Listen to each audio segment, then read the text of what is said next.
வணக்கம் and welcome to filmi decoder. இன்னைக்கு நம்ம பார்க்க போகிற படம் கல்கி. மகாபாரத போரில் கிருஷ்ணர் அஸ்வத்தாமனுக்கு இந்த உலகம் அழியிற வரைக்கும் நீ உன்னோட உடம்புல தீராத வியாதிகளோட ஒவ்வொரு நாளும் வலிகளோட வாழுவ அப்படின்னு மரணத்தை விட ஒரு கொடூரமான சாபத்தை கொடுக்குறாரு.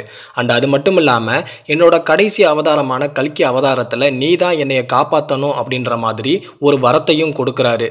ஸோ அஸ்வத்தாமனும் கிருஷ்ணர் எப்போ கல்கி அவதாரம் எடுப்பார் அப்படின்னு கிட்டத்தட்ட 6000 வருடம் காத்திருக்காரு. ஸோ இப்படி இருக்கும்போது காலப்போக்கில் தீபிகா படுகோன் அவங்களோட கருவில் கிருஷ்ணரை சுமக்கிறாங்க. அதுதான் கல்கி அவதாரம். அண்டு மறுபக்கம் அந்த கருவை எப்படியாவது அழிக்கணும்னு கமலஹாசன் நினைக்கிறாரு. ஸோ இதுக்கப்புறம் அஸ்வத்தாமன் தீபிகா படுகோன் கருவில் இருக்கிற கிருஷ்ணரை எப்படி காப்பாத்தினாரு, படத்தோட ஹீரோ பிரபாஸுக்கும் அவங்களுக்கு என்ன சம்பந்தம், கமலஹாசன் ஏன் அந்த கருவை அழிக்க நினைக்கிறாரு அப்படிங்கிறது தான் இந்த படத்தோட ஒன்லைன் ஸ்டோரி. படத்தோட ஃபர்ஸ்ட் ஹாஃப் விட செகண்ட் ஹாஃப் நல்லாவே இருக்கு. விஎஃப்எக்ஸ் நல்லாவே பண்ணியிருக்காங்க. அதுதான் இந்த படத்துக்கான மிகப்பெரிய ப்ளஸ் பாயிண்டாக இருக்கு.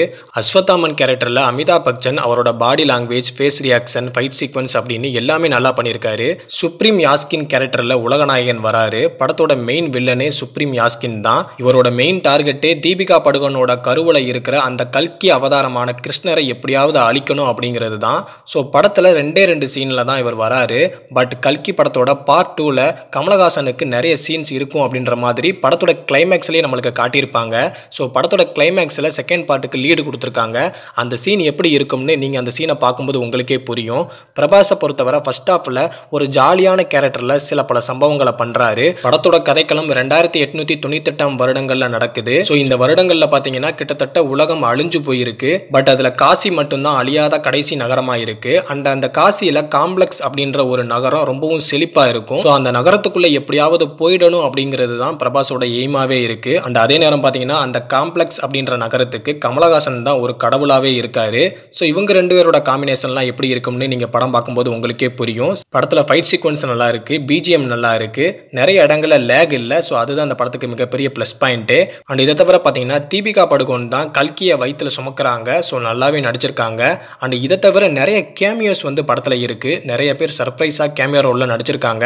ஸோ அதெல்லாம் நான் ரிவீல் பண்ண மாட்டேன், நீங்கள் அந்த படத்தை பார்த்து தெரிஞ்சுக்கோங்க.